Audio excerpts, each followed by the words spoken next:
different preferences.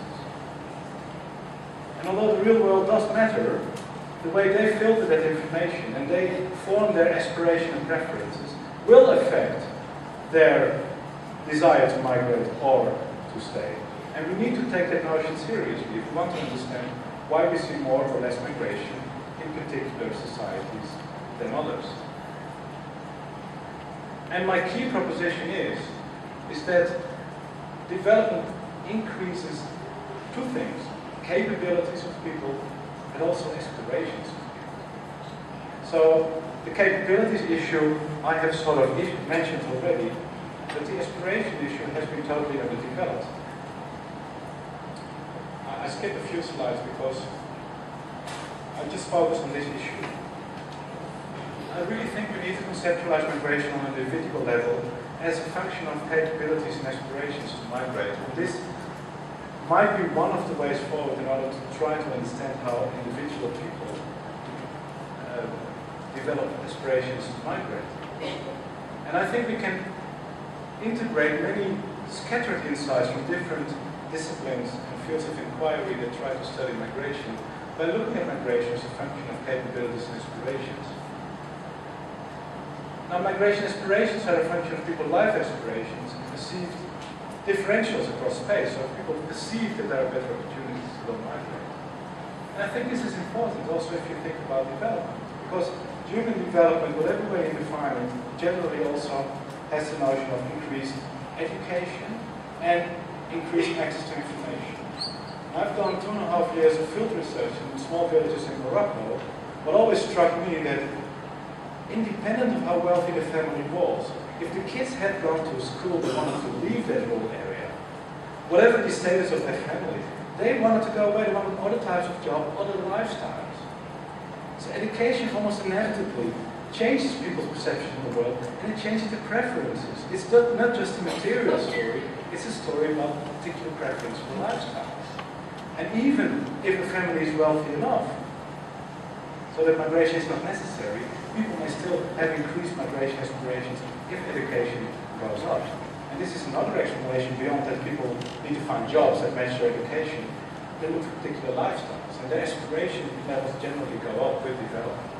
The capability story, I think, is more straightforward.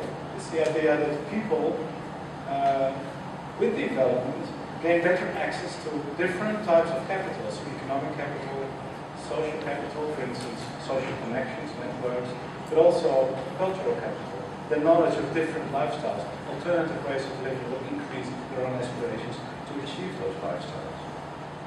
So, and with all due respect to the chair, this is the last graph I'm going to show, which you may argue is that what development, two things go up initially. It's both capabilities and aspirations of people. And I think this provides one explanation of why we often see that with development, initially we see rapid increases of migration to all sorts. It's not just a matter of push and pull, because it's somehow contradictory that we see more migration from relatively middle-income countries and regions rather than from the poorest to the poorest. It's not really explicable within the push-pull framework. But if we take on board the notions of capabilities and aspirations seriously, I think it's one way ahead. Now, one reminder, this is not a claim to totality or finality. It's just trying to show you two ways, through these transition theories and through thinking of migration as a function of capabilities and aspirations to move, of two ways, different ways of thinking about migration that can help us to move beyond push-pull frameworks. And I would hope that I convince at least some of you to join me in that effort, because I think we need many more people who really start moving beyond this and start to incorporate theory more seriously in their work on migration. Thanks a lot for your attention.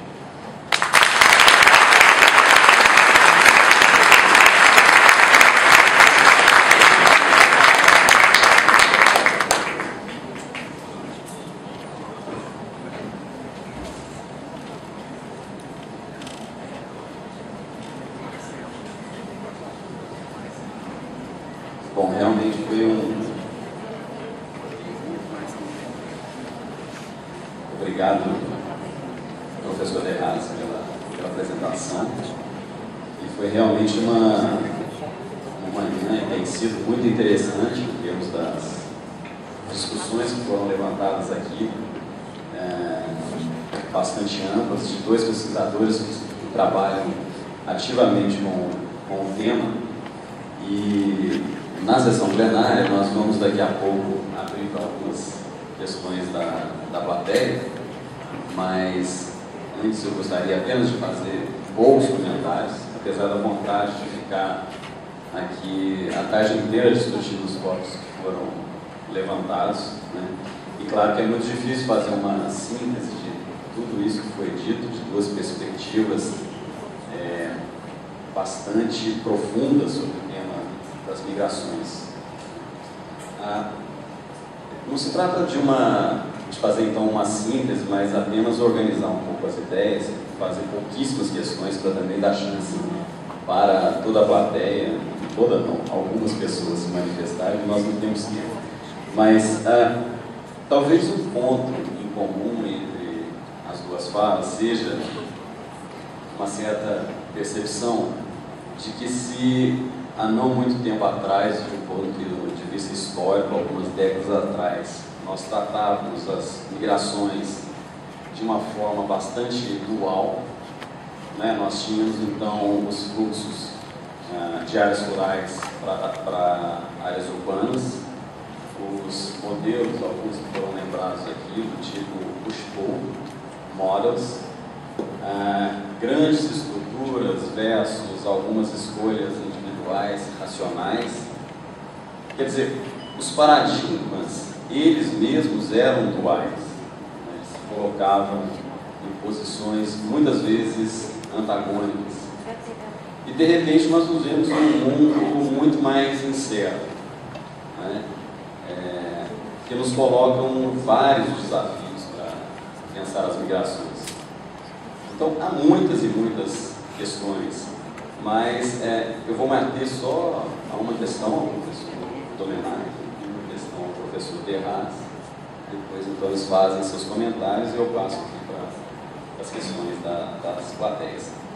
Bom, o professor Domenech tocou em um ponto entre vários pontos importantes, mas um deles que eu me lembro que há pouco tempo atrás, no CEDEPLAR, no Seminário Internacional, o professor Jorge Martini colocou algumas questões que, de certa forma, foram tocadas aqui também, que são questões ligadas ao ambiente, e causou uma certa, vamos dizer, perplexidade a algumas pessoas quando se falou na densificação das áreas urbanas.